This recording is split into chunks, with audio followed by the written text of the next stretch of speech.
Online देख रहे और सुन रहे साथियों, आज इस सत्र का जो सब्जेक्ट है रिजर्वेशन इम्प्लीमेंटेशन एक्ट न बनाना तथा सरकारी विभागों और संस्थाओं का बड़े पैमाने पर निजीकरण करना, यह SC, ST, OBC के प्रतिनिधित्व को समाप्त करने का शासक वर्ग का सुनियोजित षड्यंत्र है, एक गंभीर चर्चा। इसी के साथ दूसरा सब्जेक्ट है क्वालिफिएबल डेटा के नाम पर SC, ST, OBC के कर्मचारी अधिकारी का रिजर्वेशन इन प्रमोशन रोकना, पर्याप्त प्रतिनिधित्व से वंचित करने का षड्यंत्र है, एक चर्चा। इसी के साथ तीसरा सब्जेक्ट है केंद्र सरकार, राज्य सरकारें एवं उड़ीसा सरकार द्वारा अनुसूचित जाति, अनुसूचित जनजाति और OBC को सरकारी विभागों एवं संस्थाओं में संख्या के अनुपात में पर्याप्त आरक्षण न देना, उन्हें प्रतिनिधित्व से वंचित कर गुलाम बनाने का ब्राह्मणों की साजिश है, एक चिंतन। ऐसे कई विषय, 3 विषय चर्चा के लिए रखे गए। साथियों, सबसे पहले और गंभीर बात,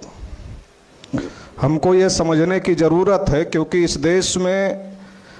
खास तौर से रिजर्वेशन को लेकर कई प्रकार की गलतफहमियां लोगों के बीच में फैलाई जाती है और जिस प्रकार के डिबेट टीवी पर किए जाते हैं, अखबारों में किए जाते हैं और जिस प्रकार की खबरें छापी जाती हैं,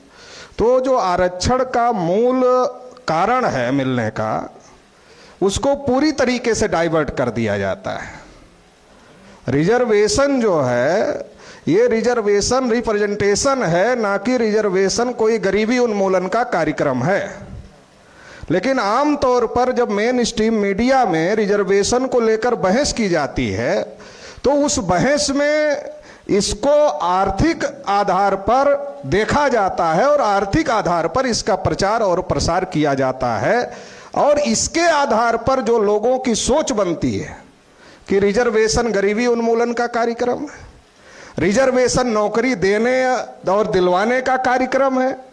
इस प्रकार की जो सोच बनती है, इस सोच की वजह से ये जो लड़ाई है, ये लड़ाई ठीक दिशा में नहीं जा पाती।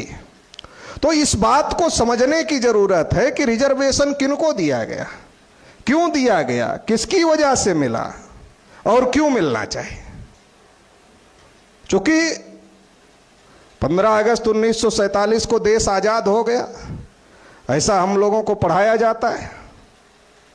लेकिन देश की आजादी की वजह से SC, ST, OBC के लोगों को ये अधिकार